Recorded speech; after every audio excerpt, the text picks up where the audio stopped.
Bonjour à tous et bienvenue sur boursicoté.com pour cette nouvelle analyse technique du CAC 40 en clôture. Et donc comme je vous l'annonçais hier, il fallait surveiller ici la zone des 5523 points pour ne pas invalider la sortie haussière ici.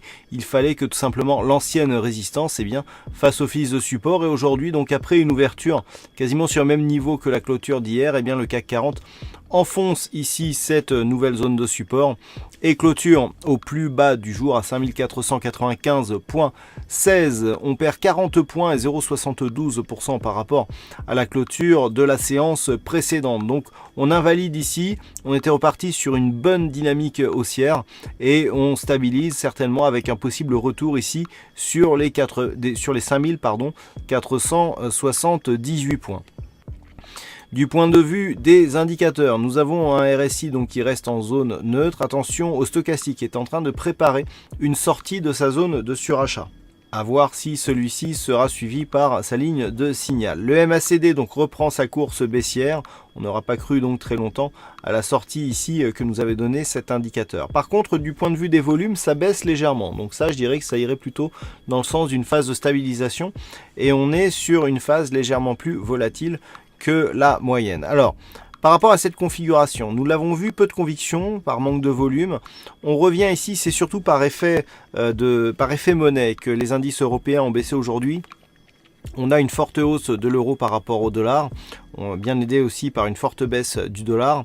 C'est ce qui explique un petit peu ce recul des indices, notamment sur ces niveaux.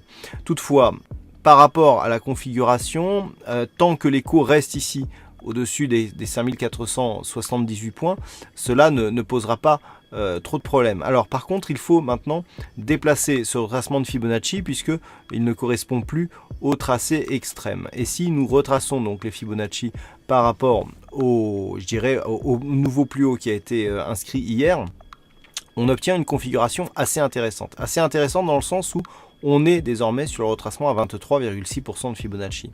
Donc le fait d'éventuellement casser ici cette zone des 5494 nous donnerait un objectif de retour cette fois-ci sur les 5449 points. Objectif donc retracement à 38,2% de Fibonacci. Au passage, il y aurait certainement un comblement de cette zone qui est, un des derniers éléments, il y en a d'autres, qui validait ici le changement de cette dynamique qui était précédemment baissière. On avait eu ici ce gap de rupture, ici un gap de continuation, mais qui n'avait pas été relayé. Il a été relayé partiellement, puisqu'on est venu ici marquer une poursuite du mouvement, mais ici on invalide. Donc le fait de revenir sur cette zone, si on reste ici sur le 23,6, il y a une phase de neutralisation, mais qui restera quand même dans un courant plutôt haussier. Par contre, si on casse ici et que l'on vient ici combler ce gap et atteindre le retracement des 38,2% de Fibonacci, là on va commencer à affaiblir la dynamique qui avait été impulsée ici par ce mouvement. Tant que l'on reste ici entre ce 23,6 et éventuellement cette zone des 5523, on peut avoir un petit range ici d'attente, mais si on repasse ici au-delà des 5523, on pourra repasser, réespérer ici une prochaine dynamique haussière. Je rappelle que nous avons ici ce plus haut significatif à 5567, mais que l'objectif restait un retour ici sur la zone des 5574 points. Donc zone à surveiller pour demain, à la baisse, la zone ici de retracement des 23,6, 5494, et à la hausse, une éventuelle cassure haussière des 5523. Entre les deux, on risque d'avoir une zone d'attente. Voilà ce que l'on peut dire donc d'un point de vue technique sur la configuration du jour. Alors, aujourd'hui, il y avait un fixing et c'est Sarah qui gagne sur cette session. Quant aux statistiques, c'est un petit peu comme hier. Pour la prochaine bougie, on a une probabilité plutôt baissière par rapport au niveau d'ouverture. Alors on a un peu moins d'occurrences, mais on a tout de même une probabilité de 58% d'avoir une séance baissière par rapport au niveau de clôture. Et puis, du point de vue donc des statistiques sur plusieurs jours, c'est assez équilibré. On n'a pas une grosse conviction, c'est assez partagé.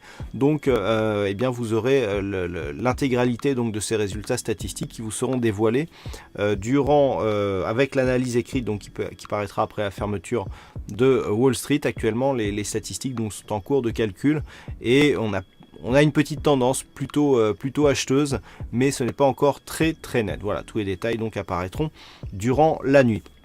Il me reste plus qu'à vous souhaiter à toutes et à tous une bonne soirée, bonne chance dans le prochain trade. On se retrouve dès demain sur le site boursicoté.com pour d'autres analyses techniques.